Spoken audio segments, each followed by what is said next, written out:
বলি সব খাওয়া দাওয়া হলো? হ্যাঁ। ভালো আছে তো গরমে? হ্যাঁ। বলি হ্যাঁ দেখো একটা কথা বলি আমরা যারা এই 80-র দশকে জন্মেছি বুঝলে, হ্যাঁ, আমরা সব থেকে বেশি অভাগা।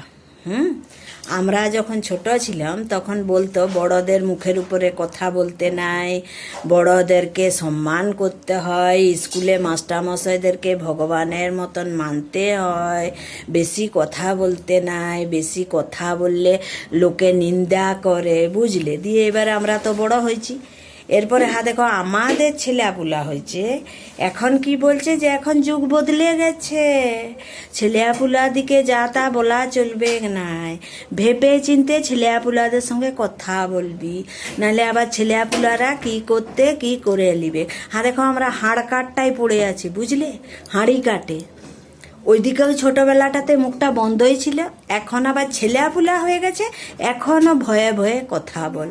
হ্যাঁ, কখনো কখনো কি মনে হয় জানো, মনে হয় যে সেই পুরনো শ্বশুর শাশুড়িগুলো ছিল না, বউয়ের উপরে রেগে যে বলতো তুমি আমার ছেলের জীবন থেকে চলে যাওয়ার জন্যে কত টাকা লিবে, আমার পরিবারের থেকে দূরে থাকার জন্যে কত লিবে, এইরকম যদি অফারটা আমি এখন পেতাম বুঝলে, মোটা একটা টাকায় এঁটে নিয়ে বিশ্বব্রহ্মাণ্ড ঘুরতে চলে যেতাম।